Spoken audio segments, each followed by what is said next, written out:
Hello everyone. Today I am going to start the first chapter of the unit number 6, reproduction. The name of the chapter is Reproduction in Organisms. Before I start introduce the term reproduction, I have to tell you about another term, that is the lifespan. Lifespan is the period from birth to natural death. I repeat, period from birth to natural death. As no organism is immortal except the amoeba or the single cell organisms, we can say, they keep on dividing into two by asexual reproduction. So at the end of their life cycle, they simply divide and they do not die naturally. Actually, the amoeba parents, they lose the existence, and the daughter cells are formed at the end of the binary fission, and that's why we consider it is immortal. Lifespan is not correlated with the size of the living organisms, as I've taken the two example of the aves, and the one is the crow, another is the parrot. They belong to the same group, but the lifespan of crow is 15 years and parrot is 150 years. Same, I've taken the example of mango tree and the people tree, and you can see that the life cycle, the lifespan of the mango tree is 100 to 150 years, and people tree, that is the 2500 years. So if the death is certain, then there should be a life process in the living organisms which should ensure the continuity of life, and the continuity of the life ensures the reproduction is a process which ensures the continuity of the life. Here in the book, also in the NCRT, as you can see the NCRT book, they have given you some of the pictures of the animals, and these animals, they have asked you the lifespan. That can also come in as a one marker. Some of them they have given here the lifespan already they have given, as for the butterfly, for the crow, for the parrot, and for the tortoise and all. But I have also given where these are not given to you. For example, they have given you the elephant. Elephant lives for 60 to 90 years. Dog lives for 20 to 30 years. These are the approximate uh, days lifespan. The banana trees for 25 years. The cow lives for 20 to 25 years, horse for 60 years, fruit fly 30 days, rice plant 3 to 4 months, banyan tree 200 years, and the rose that lives for 5 to 7 years. So that's all about the lifespan. The another topic they have introduced, now they are introduced the reproduction, and if I will come to the reproduction, it is a biological process. The reproduction is the biological process, and it gives rise to the young ones similar to itself. The offsprings are formed which can grow, they mature, and they produce the new offsprings. So till that, we just these are the conditions how an organism can reproduce. There are the two type of the reproduction. One is the sexual reproduction, another is the asexual reproduction. You all are familiar with the terminology. The sexual reproduction involves the fusion of male and female gametes. The asexual reproduction, it involves with or without the involvement of the gamete formation. So that is the basically, if we will have to define the asexual reproduction, and we have to give the 2-3 more points for about that. So asexual reproduction, that is with or without the involvement of the gamete formation. A single parent is capable of producing the offsprings. They are the exact copy of their parents. And when we see that the clone word is also introduced here. Clones are morphological and genetically similar individuals, and yes, the asexual reproduction, the organisms which are formed from the asexual, or they are produced from the asexual reproduction, we can use the word clone also, because they are the morphological and genetically similar individuals. Now I come to the type, the basically the asexual type of the reproduction, what is given in the NCRT. I'm not giving you the other details of it, but only I'm giving you the details of the few of the types of the asexual reproduction. First, they have given you about the budding. As I told you, basically from this chapter, 1 or 2 questions can be asked. So I have written here the content what is given in the NCRT. As I told you earlier that the marking scheme is also formed from your NCRT book. So if I will take the budding, the example they have given in yeast also in the hydra, and that is extracellular that character which is formed here. Division in the yeast is unequal. Small buds are produced. They remain attached initially with the parents. Later they get separated, they mature, and the new organism is formed. So this type of the points you have to make when you have to write about the budding. I will show you the diagram also, but how you have to draw the diagram, if it will be a 2 or 3 marker. The another type of asexual reproduction, that is a binary fission, which is found in the amoeba and paramecium. The cell divides into two halves, each part rapidly grow into an adult, and the examples already I have given. The zoospore, the example is Elki, Chlamydomonas unicellular, it is microscopic motile structure with one or two flagella, and that's why this structure we just call it as a zoospore. The next one, that is a conidia, that is found in the fungi. The name of the fungi is Penicillium. This conidia, they are non-motile structure, they are exogenous spores, and they develop due to the constrictions of the tip of the hypha in the fungi. So what happened here, if I will show you, they have the hypha, the fungi, they don't have the plant-like body, they have the hypha or mycelium. And hypha or mycelium, you can find out in the book also, the diagrams they are given, they just constrict and the spores they are formed. The bud, as we have studied in the yeast also, that is found in the hydra. And the last is the gemmules, they are found in the sponge.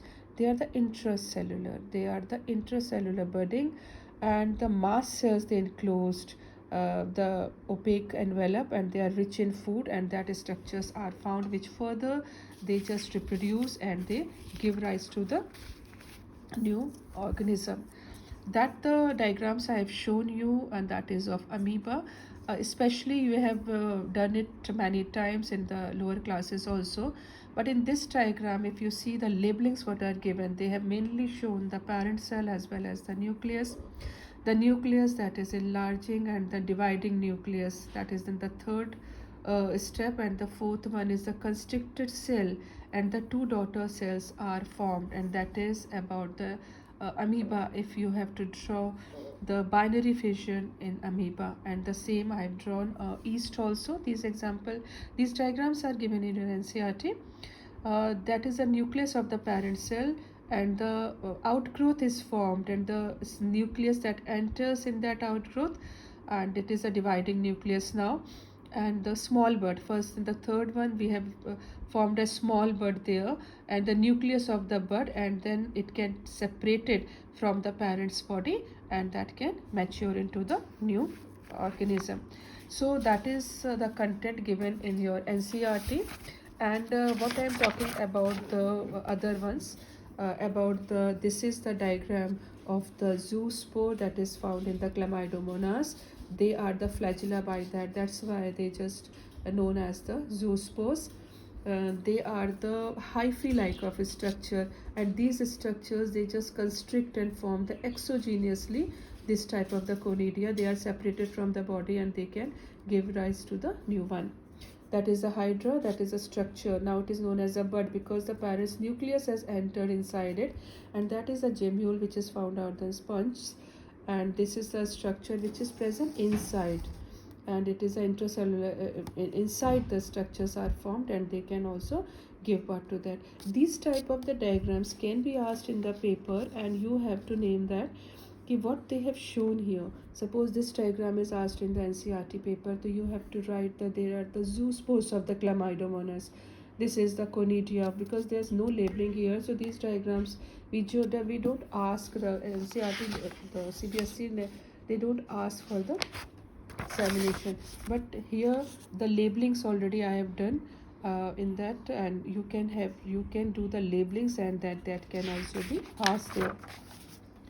Now the another one we have introduced it, and that is the vegetative propagules. This is the another type which is given as the vegetative propagules. The two questions they are there in the NCERT. Is vegetative reproduction also a type of the asexual reproduction? Is the term clone applicable to the offsprings formed by the vegetative reproduction? The answer is yes, because we have learned earlier the clones are formed from the same group of cells. They are genetically similar to the source. Or we can write the one plant is involved in the reproduction which is genetically identical to the offsprings. So in the plants, the term vegetative propagation or the reproduction is used, and the examples or the units of the vegetative propagation are as they have given you in this picture. We are just going to tell you this is the eyes of potato, rhizome of ginger, the bulbul of the agave, leaf buds in the bryophyllum and offset of the water hyacinth. So here also I am writing about it. I have given the main points about the rhizome.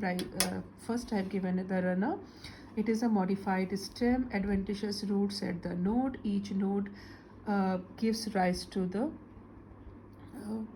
aerial shoot, becomes a plant, and that is the example is the grasses. The rhizome, the modified stem with buds and the sufficient food storage. A piece of rhizome contains bud can give rise to the new plant. The example is ginger or the turmeric. Another is the sucker. They arise from the base of the erect shoot horizontally in the soil, then they come out to form the aerial shoot. The example is mint. Another one is the tuber. That is a modified underground stem having several buds. Each eye of the potato is a bud. They give rise to a new plant when it is planted with the portion of the solen tuber. Offset, they are 1 internode long runner which develop tuft of the leaves at the apex, that is the water hyacinth, and the last is the bulb, that is highly reduced underground stem with number of buds. The example is the onion and the garlic. Another I have given you about the leaf buds. They have the adventitious buds, they come out in the leaves, notches, and the example is the bryophyllum. These structures are called the vegetative propagules. Was the reason for that? Because formation of these structures, it does not involve the two parents. Also the process involved is asexual. So another example of the vegetative propagation is the water hyacinth. It is an aquatic plant. It is known as the scourge of the water bodies, also the terror of Bengal. It is a weed and it is found in the standing water. It drains the oxygen from the water and leads to the death of the fish. This was introduced in India because of the beautiful flowers and the shape of the leaves. So that is asked, although this is the example in other chapters also it is given about the Bengal terror, but this can be asked from this chapter as a 2 marker. And during the unfavorable conditions due to the sexual reproduction. Now that's all for the asexual reproduction. And the another thing about the asexual and the sexual, because the next topic we have to introduce the sexual reproduction. These are the few more points. During the unfavorable condition due to sexual reproduction, individuals will be genetically dissimilar. They bring about the variation and which may help the algae and fungi to survive in the adverse condition. Another question is asked in the NCERT, how the algae and fungi they can survive in the adverse condition. Although if you can see they are reproducing by the asexual reproduction, but they switch over to the sexual reproduction in the adverse condition. So variation comes in the body of the algae and fungi and they can survive in the unfavorable condition. So asexual or vegetative as well as sexual mode of reproduction, they are found in the higher plants, and only sexual mode of reproduction is present in most of the animals. So that's all about the asexual reproduction, and you have to read only 4 to 5 pages in the NCERT. I have covered most of the questions which were asked there. In between the content also tomorrow or today at evening I will introduce because I have divided this chapter into 3 lectures. First I will introduce today I will introduce the asexual reproduction, then I will give you the sexual reproduction, and again the content about the sexual reproduction. So that's all for today. You please read that And I hope if you will not if you find any difficulty, you can ask the questions. Thank you.